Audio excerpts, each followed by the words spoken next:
सीता मर्यादा पुरुषोत्तम श्री राम की पत्नी थी। माता सीता ने अपने जीवन काल में अनेक कष्ट उठाए। अपने पति के साथ वे सालों तक वन में रहीं। बाद में रावण ने उनका अपहरण कर लिया। श्री राम ने रावण का अंत कर माता सीता को मुक्त किया। वे अयोध्या आए और राजभोग किया, लेकिन गर्भवती माता सीता को फिर जंगलों में जाना पड़ा। वन में ही उनके 2 पुत्र लव कुश हुए और अंततः माता सीता फिर धरती में समा गई। वैशाख मास के शुक्ल पक्ष की नवमी तिथि के इस दिन सीता नवमी का पर्व मनाया जाता है। धर्म ग्रंथों के अनुसार इसी दिन माता सीता का जन्म मनाया जाता है।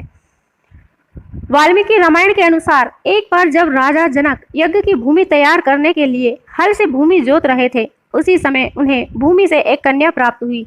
जोती हुई भूमि को तथा हल की नोक को सीता कहते हैं, इसलिए इस बालिका का नाम सीता रखा गया। श्री राम से विवाह के समय सीता की आयु 6 वर्ष की थी। इसका प्रमाण वाल्मीकि रामायण के अरण्य कांड में इस प्रसंग से मिलता है। वाल्मीकि रामायण में दिए गए विवरण के अनुसार माता सीता को महज 18 साल की आयु में वनवास का कष्ट भोगना पड़ा था। सीता अपने पति राम से 7 साल छोटी थी। सीता जी पूर्व जन्म में एक तपस्विनी थी, जो रावण की दुष्टता के कारण अग्नि में समा गई थी। वाल्मीकि रामायण में लिखा गया है कि देवराज इंद्र ने रावण की अशोक वाटिका जाकर माता सीता को खीर अर्पित की थी, जिसके बाद माता सीता की भूख प्यास शांत हो गई थी। वाल्मीकि रामायण की सबसे खास बात यह है कि इसमें सीता स्वयंवर का उल्लेख नहीं मिलता है। वाल्मीकि रामायण के अनुसार भगवान राम ने स्वयंवर में शिव धनुष नहीं तोड़ा था, बल्कि इसका प्रसंग अलग है। श्री राम लक्ष्मण को लेकर ऋषि विश्वामित्र मिथिला गए। राजा जनक ने उन्हें शिव धनुष दिखाया।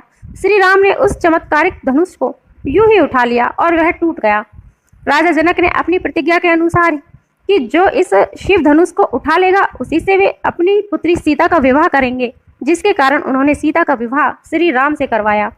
मार्गशीर्ष मास की शुक्ल पक्ष की पंचमी को श्री राम व सीता का विवाह हुआ था। हर साल इस तिथि पर श्री राम सीता के विवाह के उपलक्ष्य में विवाह पंचमी का पर्व मनाया जाता है। यह प्रसंग श्री रामचरितमानस में मिलता है।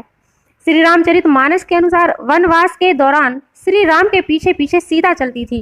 चलते समय सीता इस बात का ध्यान रखती थी कि भूल से भी उनका पैर श्री राम के चरण चिन्हों पर न पड़ जाए। वाल्मीकि रामायण के अनुसार रावण ने सीता का हरण अपने रथ से किया था। रावण का यह दिव्य रथ सोने का बना था।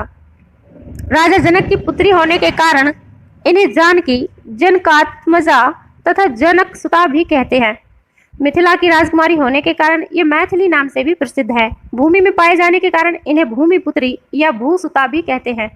तो ये थी माता सीता के विषय में कुछ जानकारी। अगर आपको अच्छी लगी तो वीडियो को लाइक कीजिएगा, चैनल को सब्सक्राइब कीजिएगा, ताकि ऐसी जानकारी और भी मिलती रहे।